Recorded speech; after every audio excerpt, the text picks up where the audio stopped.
In Act 1, Scene 3 of Macbeth, the witches meet again on the heath as planned.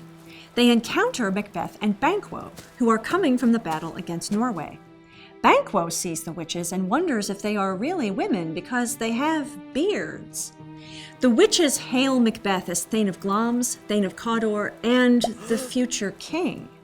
They greet Banquo as lesser than Macbeth, but also greater. Not as happy as Macbeth, but happier. And they claim he will father many kings, though he himself will not be a king. Macbeth wants an explanation, but the witches disappear. Startled, the two men talk about the predictions and question their own sanity. Ross and Angus arrive to congratulate Macbeth on his victory over Norway. Following King Duncan's order, they declare him the new Thane of Cawdor.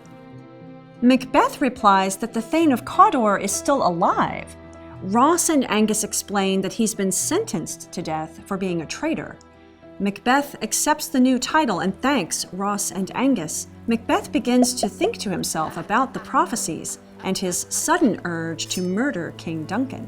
When they meet the witches for the first time, Macbeth and Banquo seem repulsed by them. They become suspicious because of the witches' appearances, which do not fit their expectations of what women should look like.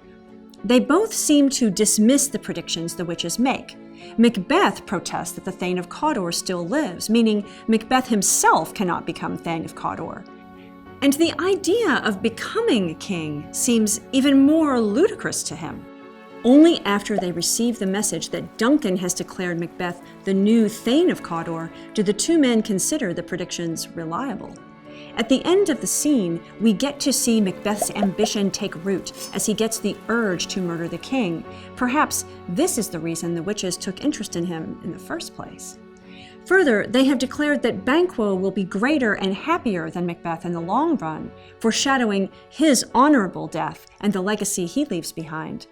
Macbeth, on the other hand, will fall as a result of his ruthless ambition, dying dishonorably and without heirs. While Banquo will accept his destiny, Macbeth will allow the prophecies to influence his every decision. Banquo's fate unfolds naturally, while Macbeth fights his tragic fate.